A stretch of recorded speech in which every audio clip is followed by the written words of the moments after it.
Hey there. It is the eve of Valentine's Day, and I wanted to share with you two tips to really improve your relationships. Our relationships are our treasures, and work at Tap the Potential, we are all about work supports life, not the other way around.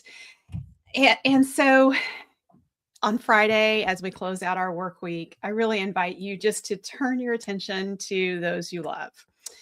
And I want to share something with you that will improve your relationships with your children and with your spouse. So I'm going to start with spouse. Um, One of my favorite questions that I ever asked Ned was, if our relationship were at a 10, what would be going on?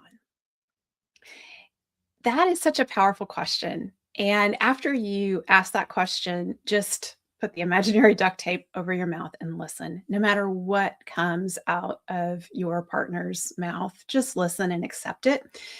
Ned's response really surprised me, and I wanted to rebut it because he said, "I want us to have more time together." And my first reaction was, "Well, we have lots of time together. We both work from home. We travel together, we take vacations away from the kids, we take vacations with the kids, we go on date nights." Like, "What do you mean more time together?" I didn't say any of that. I just covered my mouth and listened. And then as he said, "More time together," I said, "Well, tell me more." And that's also a very important point when you ask this question, is tell me more, because you really want your spouse, your partner, to paint a picture of what their ideal scene is for your relationship. Like, what will you be doing? What will you be experiencing together? What will they be feeling? What will you be feeling? And that's what you want to hear and learn more about. This really creates the opportunity for you two to work together to create that relationship at a 10. No matter how good your relationship is, it can always be better, right? There's always some room for improvement. And I also want to encourage you, don't ask the question of, on a scale of 1 to 10, how would you rate our relationship? Because that is kind of like asking your partner, "Hey, do I look fat in this dress?" Don't do that. Um, just really go from, if we were at a 10, what would be going on? And see what your partner says.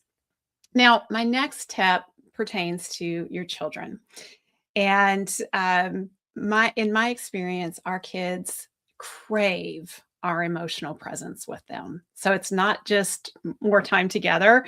They usually love it, no matter what age they are. They love our emotional presence with them, even when they're teenagers and they are fighting and screaming, slamming doors, whatever. They need to know that we care and we are emotionally connected.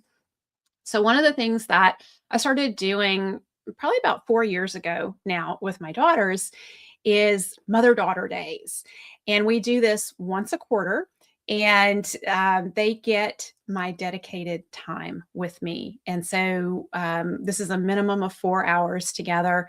And the rules are pretty simple. They have me for 4 hours. They tell me what we're doing. I don't tell them what we're doing. I don't create an agenda. They get to create this agenda. And we do what they want. We put our phones away, so there's no electronics. Again, it's about being emotionally present. And sometimes the best conversations happen after 3 hours of being together and not knowing what to do, like just trying to find something fun and in a way to pass the time. And then it's amazing, like they start opening up and you will really hear who they are. I find this is so important because while we do a lot of things together as a family, there's always other people around. There's always other family members around. And so I really have gotten to see each of my daughters' real personalities come out when they're alone with me. And I learn like what their hopes and dreams are, like what's really hard for them right now, where they're confused or struggling. This creates a lot of emotional safety, and our kids need to feel emotional safety these days. So this isn't about work. This isn't about building your team, but your most important team are your family members, your spouses, your children. That's where It's where it is. So I hope you find these tips valuable and have a wonderful Valentine's Day.